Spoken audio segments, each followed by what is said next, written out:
시청자 여러분 안녕하십니까. 뉴스데일리 베스트 미네코입니다. 여러분 혹시 바른언론 시민행동과 공정언론국민연대라는 단체를 알고 계시는지요? 저희 뉴스데일리 베스트도 이 두 단체의 활약에 대해서 종종 보도를 해드린 적이 있는데, 자, 우선 바른언론 시민행동은 지난 2월 공식 출범한 단체로 신기술을 활용한 가짜뉴스 근절과 건전한 공론장 조성 등을 목표로 시민운동을 펼치고 있는 단체입니다.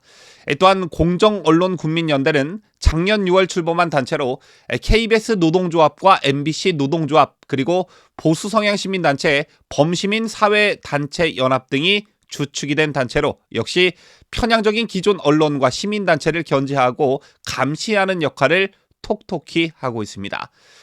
우리 우파 진영이 정권을 탈환하고도 아직까지도 개선되지 못하고 있는 게 바로 기울어진 언론 환경인데, 이를 바로잡기 위해 이 두 단체가 맹활약하고 있는 것입니다. 저처럼 가짜뉴스 퇴치 운동을 전개 중인 바른 언론 시민행동과 매주 공영방송 모니터링 결과를 공개하고 있는 공정언론국민연대가 손을 맞잡고 지난 1년간 대한민국에 악영향을 끼친 30대 가짜뉴스를 선정 발표해 화제를 모으고 있습니다. 자, 오늘 오전 서울 영등포구 여의도동 하우스 카페에서 공동기자회견을 개최한 바른언론과 공언연은 두 단체의 운영위원으로 구성된 가짜뉴스 선정위원회를 발족해 세 차례 회의를 거친 끝에 뉴스의 사실관계, 의도적 왜곡 및 조작, 국내외에 미친 영향력과 폐해 등을 기준으로 30대 가짜뉴스를 선정했다고 밝혔습니다. 대한민국에 악영향을 끼친 30대 가짜뉴스, 여기엔 어떤 가짜뉴스들이 포진되고 있고 누가 주범으로 지목됐을까요? 여러분들께서도 당장 머릿속에 스쳐 지나가는 가짜뉴스들이 떠오르실 텐데, 바른언론의 검증센터와 모니터단, 트루스가드, 그리고 공언연의 공정방송 감시단 등을 풀가동해 지난 1년간 정치인 및 미디어 등이 생산하거나 확산한 가짜뉴스 150여 개를 수집한 두 단체는 30대 가짜뉴스 중에서도 일강횟집, 친일 논란, 후쿠시마산 멍게 수입 괴담, 그리고 마약과의 전쟁, 정치적 의도 있다, 그리고 윤석열 대통령과 한동훈 법무부 장관의 청담동 술자리 루머, 윤석열 대통령의 뉴욕 발언 조작 등 5개를 최악의 가짜 뉴스로 꼽았습니다. 또 두 단체는 지난 1년간 가짜 뉴스를 3회 이상 생산한 김의겸 더불어민주당 의원과 방송인 김어준을 더 워스트 뉴스페이커로 선정하기도 했는데요. 지금부터 대한민국에 악영향을 끼친 30대 가짜뉴스 중에 심각성이 중대한 가짜뉴스들을 살펴보는 시간을 갖도록 하겠습니다. 먼저 27일을 보면 2022년 9월 20일 TBS 김어준의 뉴스공장에서 진행자 김어준은 영국 엘리자베스 여왕 장례식장 당시 김건희 여사가 베일을 쓴 것을 지적하며 로열 장례식에서 로열 패밀리의 여성들만 망사를 쓴다, 이렇게 주장한 바 있습니다. 자, 그러나 이날 참석자 중 프랑스와 브라질 대통령 부인, 그리고 캐나다 총리 부인, 영국 전 총리 부인 등이 베일이 달린 모자를 착용한 것으로 드러나 김어준이 개망신을 당한 사례가 있었죠. 또 26위도 역시 2022년 9월 20일 탁현민 전 청와대 의전비서관이 KBS 라디오 방송에 출연해 조문록을 쓸 때 정상들은 통상 오른쪽 면에다 작성하는데 윤석열 대통령만 왼쪽 면에 작성해 했다고 주장하며 정부의 준비가 소홀했다고 비판한 바 있습니다. 그러나 타국 정상 대다수가 조문록 왼쪽에 글을 작성한 것으로 드러나 탁현민 역시 개망신을 당했었죠. 자, 다음 24위에는 조국 전 법무부 장관이 등장하는데, 2022년 11월 16일 조국 전 법무부 장관은 오마이뉴스 TV에 나와 미국에서는 대통령이 무능하더라도 탄핵 대상이 된다고 주장했습니다. 그러나 미국 연방헌법의 탄핵제도 관련 조항에는 무능과 관련된 규정은 없는 것으로 드러났습니다. 그런가 하면 22위를 보면 정말 악의적인 가짜뉴스가 역시 김어준의 입을 통해 전달이 됐는데, 2022년 11월 8일 TBS 김어준 뉴스공장에서 진행자 김어준은 이태원 참사 당시 서울경찰청이 마약단속 경찰을 투입한 것은 10월 중순 이후 정부 여당의 마약과의 전쟁 선포에 따른 것이라며 마약사범 검거를 치적으로 만들기 위해 안전대책 수립이 뒤로 밀렸다고 선전선동했습니다. 자, 그러나 김강호 서울경찰청장의 말에 따르면 지난 7월 서울청 자체적으로 마약 특별 단속을 지시한 것으로 나타났습니다. 즉 윤석열 대통령이 10월 14일 마약과 전쟁을 선포한 것에 영향을 받아서 한 것은 아니라는 것이지요. 자, 다음 21위에는 민주당 장경태 의원이 이름을 올렸는데 2022년 11월 17일 장경태 의원은 민주당 최고위 회의에서 김건희 여사의 빈곤 포르노 화보 촬영이 논란이 되고 있다며 화보 촬영을 위해 조명까지 사용했다, 이렇게 주장했습니다. 장 의원은 외신 분석을 근거로 이 같은 주장을 펼쳤다고 밝혔으나 이는 해외 온라인 커뮤니티에 처음 올라왔던 걸로 드러났고요. 결국 서울경찰청의 수사 결과 조명 설치는 없던 것으로 밝혀졌습니다. 그 다음 20일을 보면요. 2022년 12월 5일 김종대 전 정의당 의원은 유튜브 방송에 출연해 용산 관저 이전을 위해 천공이 사전에 후보지를 둘러 보러 왔다, 이렇게 주장했습니다.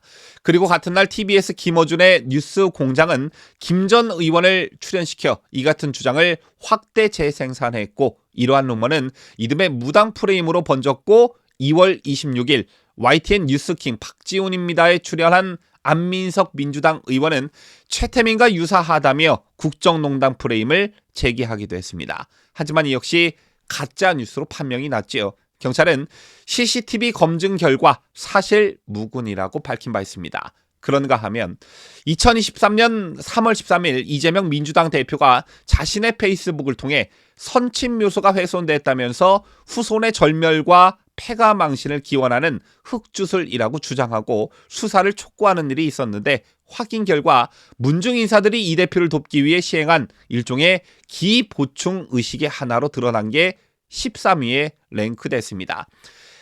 또한 특정 성향의 방송사들의 악의적 보도도 대한민국에 악영향을 끼친 가짜뉴스 상위에 랭크됐는데요.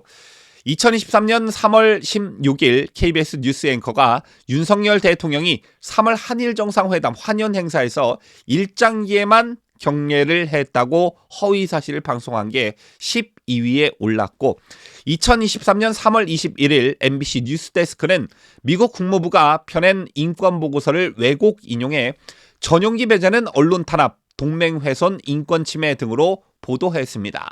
하지만 해당 보고서에 이런 표현이 없는데도 이를 큰 따옴표로 인용해 마치 미 국무부가 이 같은 평가를 내린 것처럼 왜곡해 보도했습니다.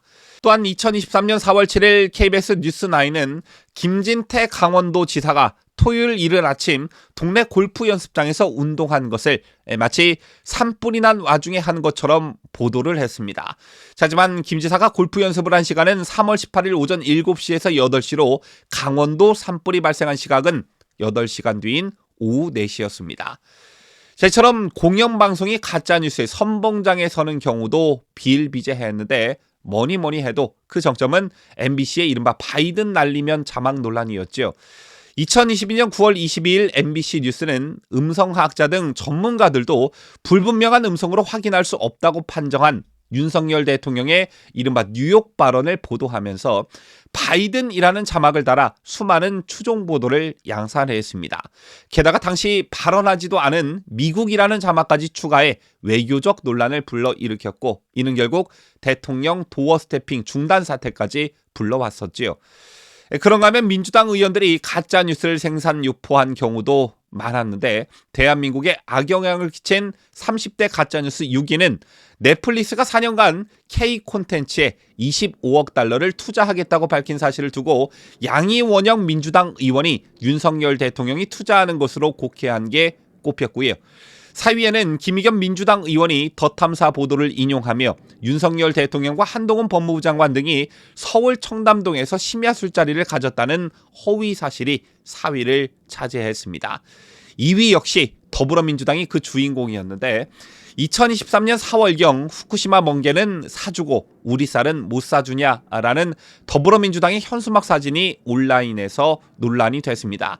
하지만 후쿠시마산 수산물은 2013년부터 수입이 금지된 상태로 명백한 가짜 뉴스였습니다. 그리고 대망의 1위 2023년 4월 8일 좌파 성향 매체 더 탐사가 윤석열 대통령이 광역단체장과 국회의원, 일부 국무위원들과 만찬을 가진 횟집 이름 일광이 우길기를 상징한다며 친일몰이를 한 적이 있었는데 이게 대한민국에 악영향을 끼친 가짜뉴스 대망의 1위에 올랐습니다. 자, 지금까지 바른 언론과 공언련이 발표한 지난 1년간 대한민국을 뒤흔든 30대 가짜 뉴스들을 여러분들과 함께 살펴봤습니다. 어떻습니까, 여러분? 좌파 정권이 들어서면 잠잠하던 가짜 뉴스가 유독 우파 정권이 들어서면 득세한다는 것을 쉽게 알 수가 있고 그 성격이 매우 악의적이라는 것을 단박에 알 수가 있는데요. 더 심각한 문제는 이런 터무니없는 가짜 뉴스들 또는 가짜 뉴스를 생산하는 나팔수들을 무조건적으로 믿는 국민들이 너무나 많다라는 겁니다. 때문에 이는 대통령의 지지율 또는 선거에 악영향을 미치곤 하는데요. 대선 판도를 바꾼 이회창 대선 후보의 아들 병역 비리와 관련한 가짜뉴스, 그리고 광우병 괴담, 천안함 괴담, 사드 괴담 등등등 대한민국을 흔든 대표적 가짜뉴스들이 어디서부터 시작이 됐나, 이 점을 상기해 보면 그 주범이 누구인지, 이런 가짜뉴스들이 미치는 정치 사회적 영향력이 얼마나 중대한지 쉽게 알 수 있습니다. 윤석열 정부도 가짜뉴스의 심각성을 인지하고 다각도로 가짜뉴스를 때려잡기 위한 실행에 들어갔다고 하니 부디 이런 조치들이 실효성을 거두기를 간절히 바라봅니다. 지금까지 저는 자유대한민국을 수호하는 뉴스데일리 베스트 민앵커였습니다.